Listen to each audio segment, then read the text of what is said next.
talk about? Playoffs? You kidding me? Playoffs?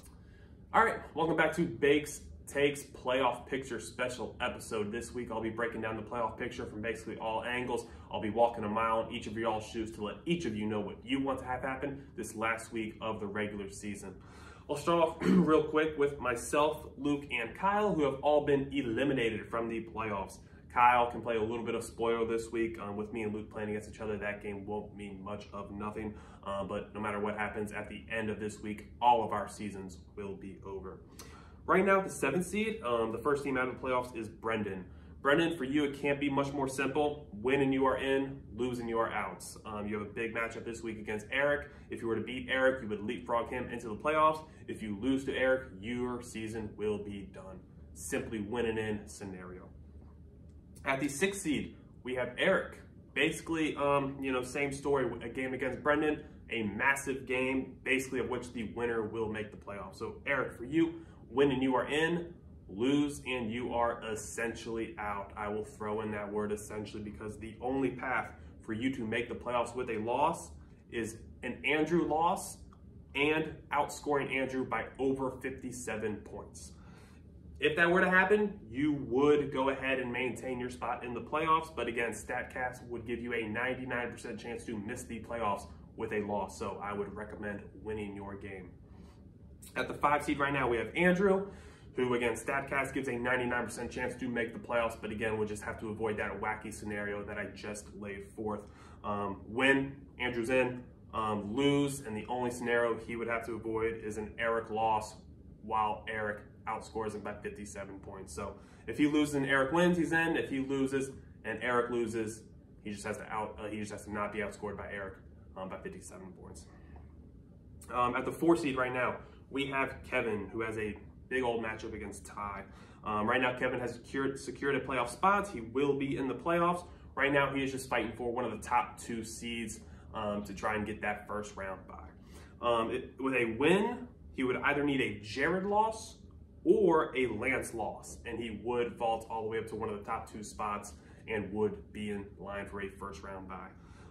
If he wins and they both lose, both Jared and Lance lose, he would actually vault all the way up to first and secure the $50 that comes with regular season champion. So right now, he's already in the playoffs. A loss and he would still be in the playoffs. A win, he would need a little bit of help, but he still has the ability to climb the rankings and get that first round bye. At the 3 seed right now, we have Lance, who has a matchup against Andrew. Right now he's in the playoffs, has secured a spot, but again, we'll just be fighting to vault up a spot or 2 to get that first round bye in a very similar spot to Kevin.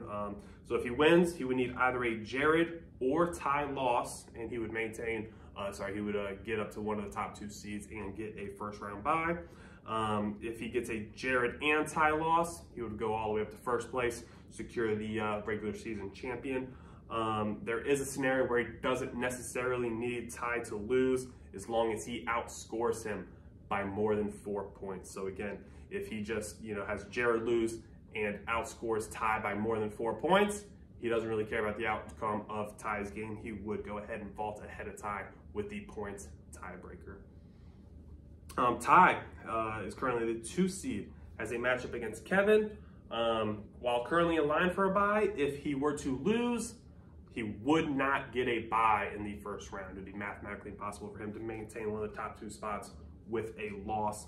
But again, he still has a lot worth playing for. If he were to get a win, he would just need a Lance or Jared loss. He would secure that one of the top 2 spots with a bye. If he gets a Lance and Jared loss, he would vault all the way up to first place and secure the regular season champion. Again, very similar situation that I just mentioned with Lance, where again, he doesn't necessarily, he's currently ahead of Lance in points, so he doesn't necessarily need Lance to lose. As long as he outscores Lance, he will stay ahead of Lance, and then he would just need a Jared loss to secure first overall position. At the 1 spot right now, we have Jared, who has a matchup against Kyle. He really is the only one that fully controls his own destiny. Win, and he is your regular season champion. Lose and a Lance lost, and he would keep a first round bye. Lose and a Lance win, and he would actually no longer receive a bye because either Ty or Kevin will win. The winner of that game would vault over him, and if Lance wins, he would vault over him, all with a Jared loss. So hope that kind of clears things up for you guys, and let you know what you want to see happen here this last week. Again, I mentioned it a few times in relation to standings, but a massive thing this week will be the showdown between Lance and Ty. Currently, Ty holds a 4-point lead over Lance in total points for this regular season. New this year, $50 is going to the most points for. So if Lance can go ahead and outscore Ty by more than 4, he will be the winner of the points for and get the $50. As long as Ty holds on to his narrow lead, he would get that $50 winning. So again, a lot worth fighting for, especially looking forward to that Eric-Brendan matchup, winning in scenario. If you have any questions about the playoff picture in general or anything moving forward for the playoffs, feel free to let me know. Playoffs?